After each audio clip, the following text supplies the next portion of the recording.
YouTube? This is King Geo in the house. I want to say thank you to those who have subscribed, and to those who have not subscribed, hit that button in the bottom, and when I upload a video, you will get notified. I want to say thank you to those who have subscribed, and to those who have not subscribed, I ask you to subscribe, hit the like button, and share. Today's going to be very simple. It's going to be about this little voicemail that is circulating through the internet. Let me see if you can see it. Maybe you can pause it or not. Right? You see that? So now the scammers, what they're doing now is that instead of calling you with the robocalls, these Indian people, remember that before it was that your IRS, that you owe your IRS and stuff like that. Now what they're doing is that they're sending you emails. They used to call you, but now they're doing it through email, and it sounds something like this about your Social Security. So don't fall for the scam, please. Let me see if you can hear it. I'm gonna put play. That your Social Security number is being suspended, and there is an arrest warrant being issued under your name. To talk to an officer, press 1. I repeat, to know more about the case, press 1. Okay. And if you see the voicemail, it says their voice that came from number 986-229-4006. So those, I called it before, and they just want to know your Social Security is being it's going to be taken away from you. It's how stupid they are, because they know your Social Security number is not taken to you. They cannot be taken away from you unless you die, but it still stays with you, because when you're dead, it just shows up in the Social Security office Social Security Administration as deceased, or you change your Social Security number with the courts. The court gives you change your name and a new social, or you've been so much on the fraud that you've been fraudulently, your Social Security number has been used so many times in fraud that then they have no other choice but to give you a new Social Security number. So that's the new scam that they're doing now, and I don't want you to fall for it. And for victims of these Indians, because they're basically all Indians, and most of them Nigerians that do this, but these are Indians that do this, and they're trying to make money out of you, get you scared, and say, "Oh, my Social Security, what's happening?" An arrest warrant, because when a person uses an arrest warrant, they fear.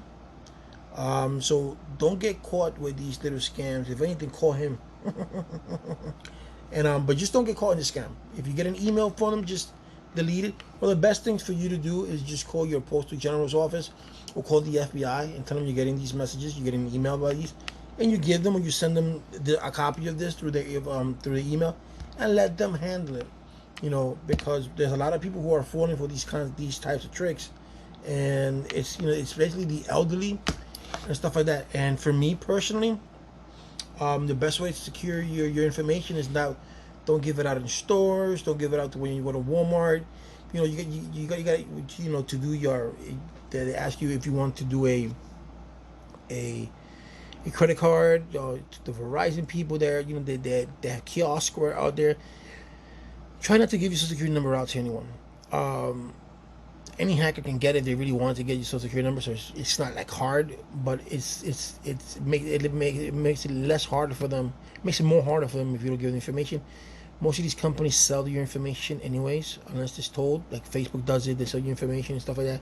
But you must. I can't emphasize this as much. I cannot emphasize this too much. You should not give your information out to nobody. When it comes to your tax season, even though it's a pain in the ass, if I were you, if you wanted to protect your taxes, as of today or whenever you see this video, call the IRS and you tell them that you want to get a PIN. This way, whenever the person, or let's just say the scammer, wants to use your Social Security number so they can file for income taxes under your name, it would ask them for that PIN number. And if they don't have that PIN number, the IRS will not take it. They will reject it, right? They send you like an email like 20 minutes later or even 5 minutes later, something depending on how busy it is, that your e-file your e-filing your income tax has been rejected. So that's the best way to protect your identity through IRS. Don't give your social out to nobody. Don't be doing online surveys. Don't give your social to anyone. That's the only thing that you have. You know, even when if you're a victim of a scam and you prove that you were a victim, it takes a while for them to take that off your credit report. And while you're trying to, let's say you're trying to buy a house, that's going to stay there until they decide to 30 days later, 60 days later, they decide to take that away from your credit report. And then from there, then you have a chance to, you can lose your house, you can lose your dream car, you know, or anything, just because of that. Just because people are so stupid that they don't want to work hard for their money. They prefer scamming other people. This way they don't have to do anything, and that's a shame. That's a life. That's the life that we live in today. This society, people become lazy, and people, you know, if people can get away with it, most people, if they could get away with it, they probably would. You know, so if they tell you make $10 an hour, you make $80 a day for working, or you can make $80 every minute or 2 minutes just by doing some security scams and blah blah blah. All this kind of scams, most people would do it. I wouldn't do it. People that I know wouldn't do it. But, and I wouldn't say most, I take that back. But I would say a high percentage would do it because it's easy money. For them, it's easy money, but they don't see the ramifications at the end of who they're hurting, how they hurt them, how they hurt the other person, what could be due to you legally. You know, it could damage you for life. You know, you have a felony. There are certain jobs that do take you with a felony, certain jobs that don't. But you don't want a felony record just because, you know, just work hard. Just bust your ass and work hard. That's all you got to do, man. All right? So you saw that email. Just do that. And I will come tomorrow with you with an Android box that's good for you. Just so you can cut the cord.